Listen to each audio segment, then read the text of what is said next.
If you want to get in contact with me, the best way to do it is on Instagram. If you just want to say what up, if you want to tell me you love my videos, if you want to tell me you hate my videos, the best way to do it is on Instagram. Peace, y'all. Jonny Fastlane here. So, Rihanna responds to Donald Trump. Let's talk hip-hop.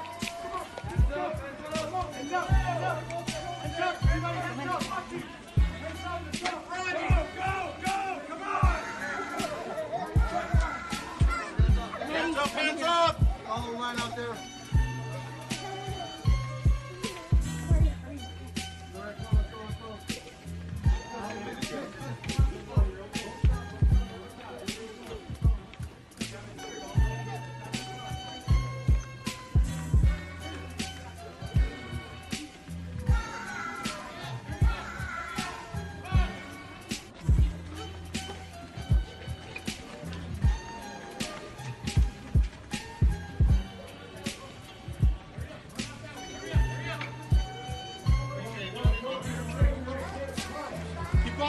Run out that way.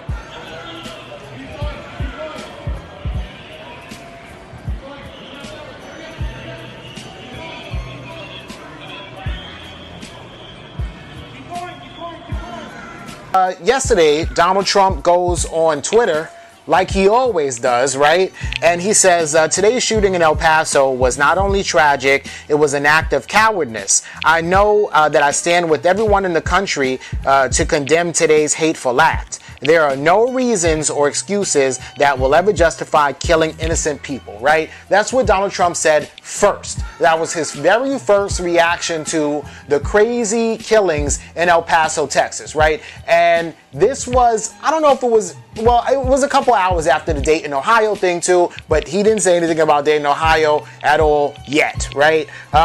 Anyway, so Rihanna takes that screenshot and puts it up on her Instagram, and then she has a really big caption, and I'll read it for y'all, right? So Rihanna says, Donald Trump, you spelled terrorism wrong. Your country had 2 terrorist attacks back-to-back, hours apart, leaving almost 30 innocent people dead.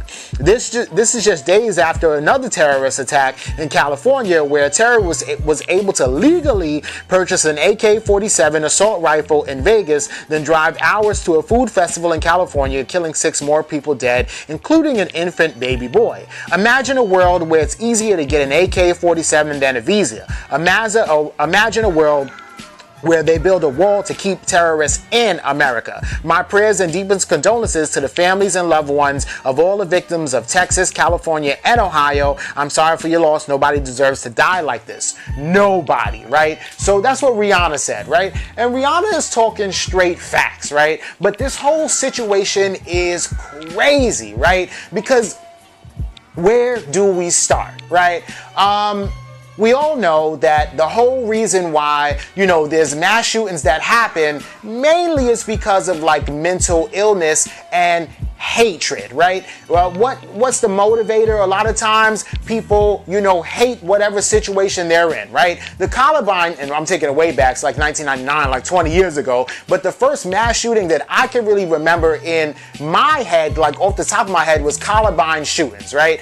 And that wasn't really racially motivated. It wasn't like they were like looking for certain ethnicities or anything like that. I think that was more motivated based on those kids feeling like they were outcasts in the school and specifically being bullied by a certain group of students, right? So everybody has their own reason for shooting up something, right? Or shooting up the place, right? But in this situation, the whole thing that happened in California at the Garlic Festival seemed to be racially motivated, right? And the whole situation that happened in El Paso, Texas was definitely racially motivated, right? So the guy is from a whole different part of Texas. He drove 6 hours all the way to El Paso, which is a border town, right? And I used to live in El Paso, right? I lived in El Paso for years, right?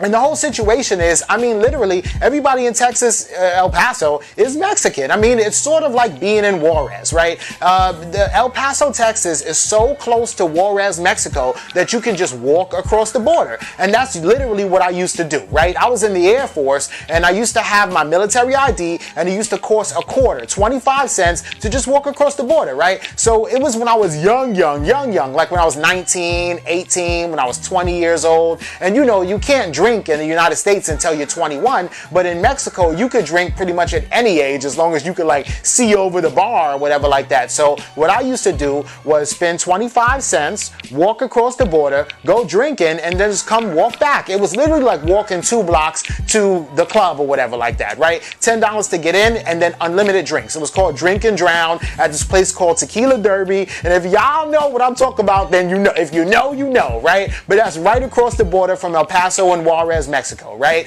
Now, here's the whole thing, right? We can go back and we can do all kind of history lessons or whatever like that, but I just want to keep it real easy and real basic, right? You know, the Americas are, you know, it's North America. Let's just talk about North America. You got Canada, you got the United States, and you have Mexico.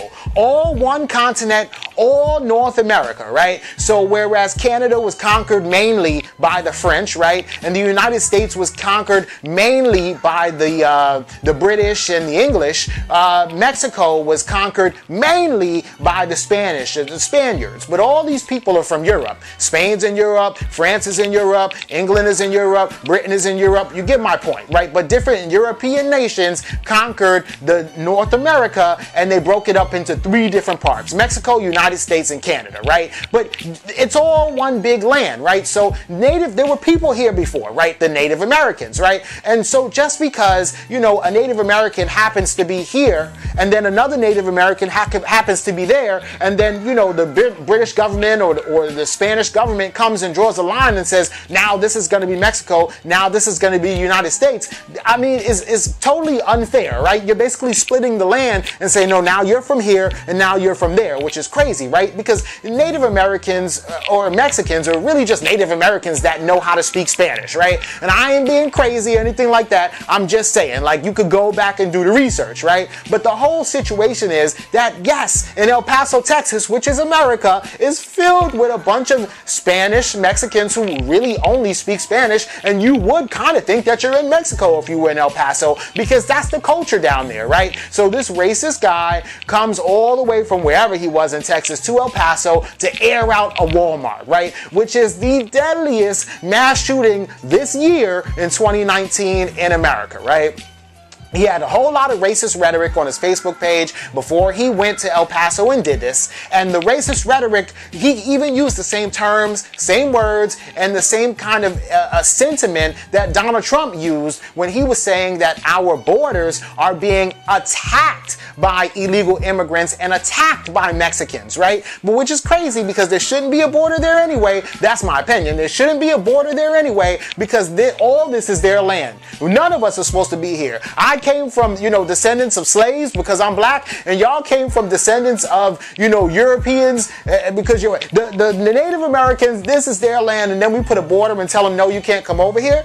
And why? You know what I'm saying? But anyway, so a lot of people have been saying that this is crazy because mass shootings are becoming more and more frequent, right? So now the numbers are in that there's been 251 or 252 mass shootings in America to date. Right now, August 5th, 2019. And August 5th, 2019 would be the 217th day of the year, meaning that on average there were more mass shootings, there are more than one mass shooting per day, right? But you got to really break it down to really figure out what a mass shooting is, right? So on Wikipedia, they define a mass shooting, that's any shooting that happens in public where somebody gets hurt or shot and that person had nothing to do with the situation, right? So if me and my cousin are arguing in public and my cousin pulls out a gun and shoots me, that's not a mass shooting, right? But if I just decide to shoot, you know, one person in public and I don't even know who that is considered a mass shooting, right? So I wouldn't say that there's 252 mass shootings in the United States, only because a lot of these mass shootings didn't result in any deaths, right? There's been people that got shot, but they're still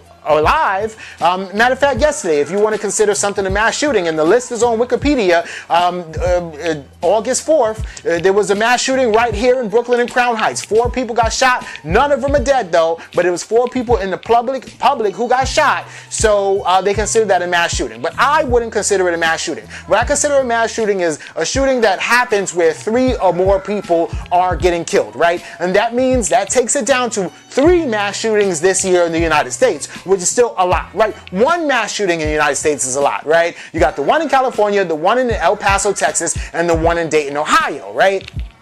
I don't know what's going on, right? And I don't know what's going to happen. But a lot of people are saying that a lot of the rhetoric that Donald Trump has been saying, making speeches about, tweeting about, is something that is kind of fueling all of this, you know, white supremacy and everything like that. But Donald Trump did come out this morning and say that he condemns all of that, you know, white supremacy.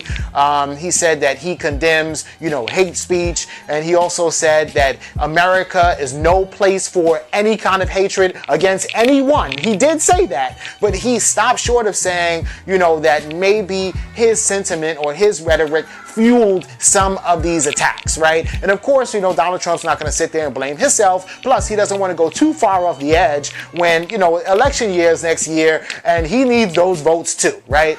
So I'm interested to see, you know, what these candidates are going to be talking about, what Donald Trump is going to be talking about. But this whole situation is crazy, right? How do we fix it? Gun control, you know, deeper background checks, mental health checks. I don't really know, right? Because how is anybody supposed to ever know if I just decide to snap and go crazy and walk outside and shoot up the place, right? There's no warning that can ever come for that, right? It just happens, right? So I just don't know what to say or what to do, but I do know that something needs to happen, and it doesn't make sense that over the weekend, because of mass shootings, 29 people are dead. 20 in El Paso, 9 in Dayton, Ohio. It doesn't make sense that if I'm at the movies, like I was at the movies yesterday, and I'm just kind of looking over my shoulder, kind of scared that somebody might start shooting up the place, right? It's to a point where I don't even feel like going out in public